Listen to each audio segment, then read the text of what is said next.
Good morning.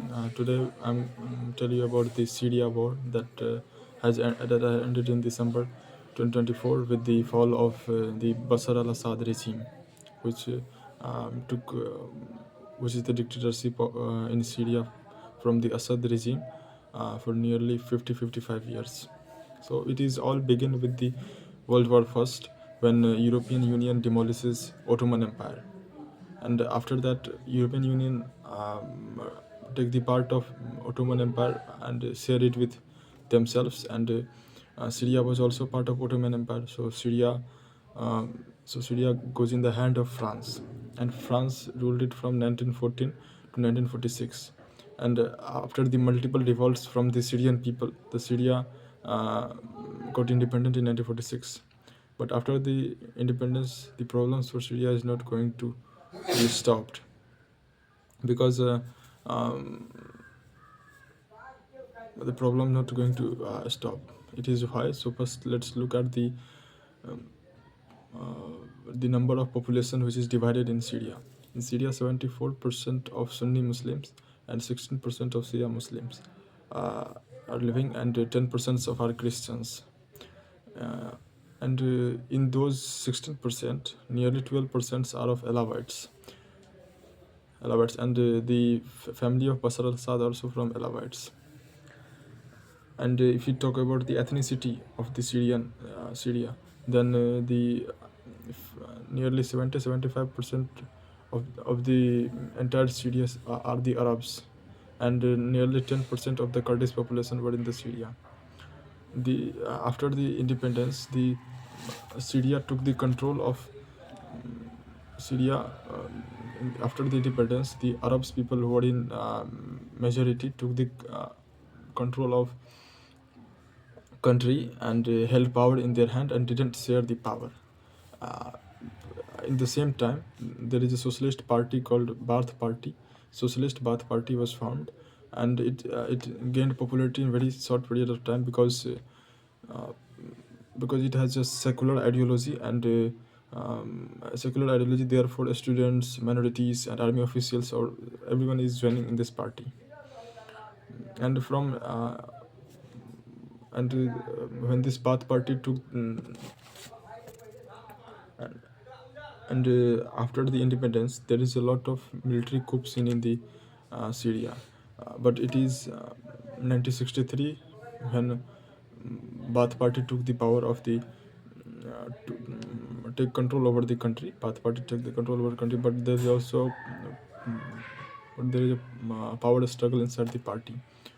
But in November 1969, General Hafiz al-Assad seized the power in the country, and in 1917, General Hafiz al-Assad declared himself as the president of the Syria, and after some times afterwards, it it's transformed the Syria into dictatorship regime.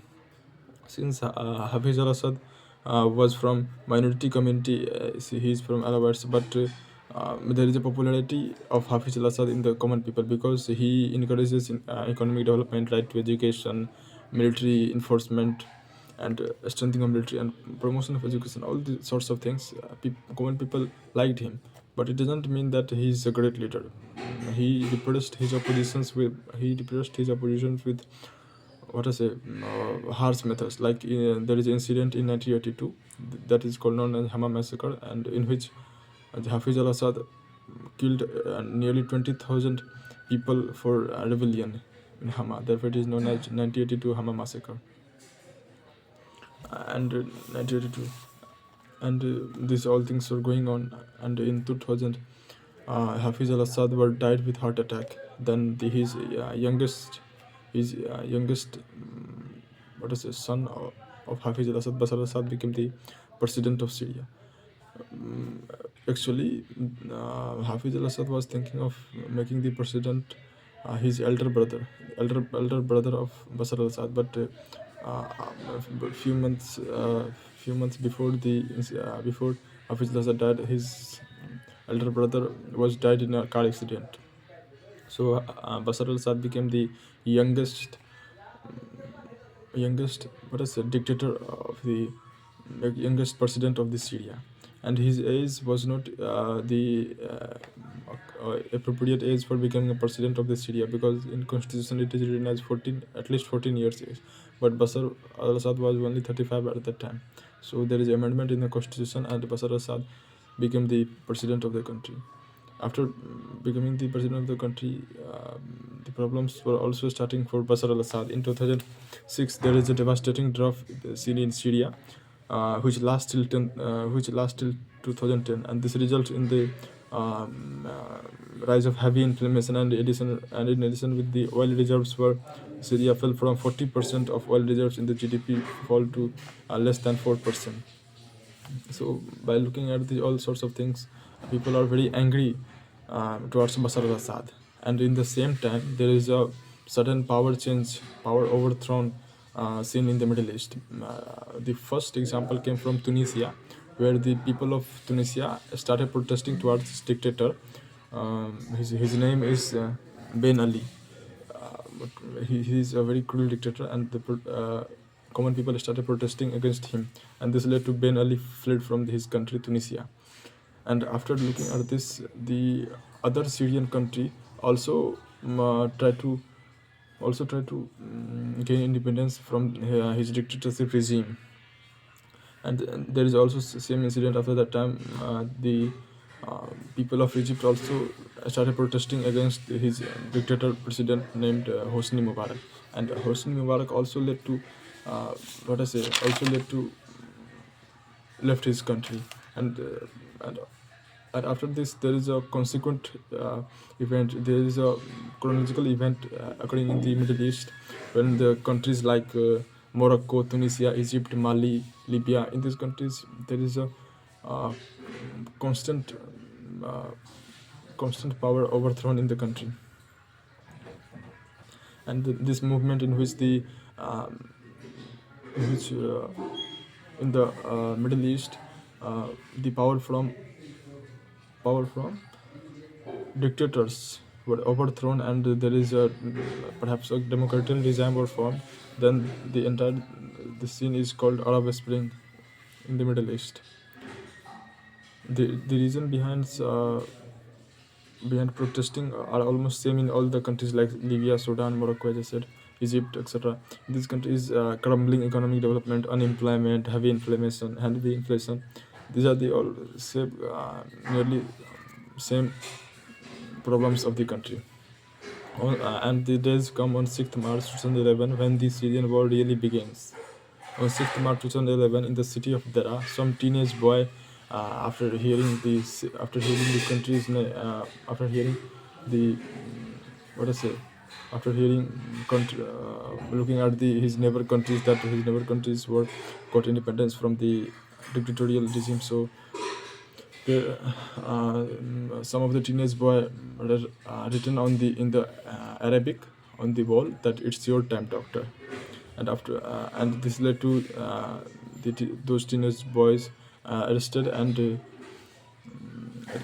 they were tortured, humiliated. When their parents go for the bail, then the officers said to them, forget your children. If you want children, make more. If you want children, make more children. If you don't know how, then send your woman to me, and I will make you for you. After that, protest starts happening, and whenever protests happen, the military starts fighting on common people, and there is what I say, there is a clash between common people and military was in the Syria. And Syria after that, the military of Syria felt that there is no any fruitful result came when we fight with common people. Then Syrian army divided into two. One who is with the common people are known as the Free Syrian Army, and other who were with what a name, Bashar al-Assad regime. And the protesters with the Free National Army made Syrian National Coalition government, and they declared themselves a government in exile. United States, Turkey, and Gulf cooperation countries accepted it as a true, the legitimate representative of the common people. Multiple countries like Russia, Hezbollah, Iran support Bashar al-Assad, where USA, ISIS would support the rebels. Rebels means who are the common people and the furious Syrian army. There is a massive destruction seen in Syria. The um, what is it? The entire cities of Syria turned into debris, and buildings will remain abandoned. This led to Syrian refugee crisis of 2015-16, in which thousands of people were died.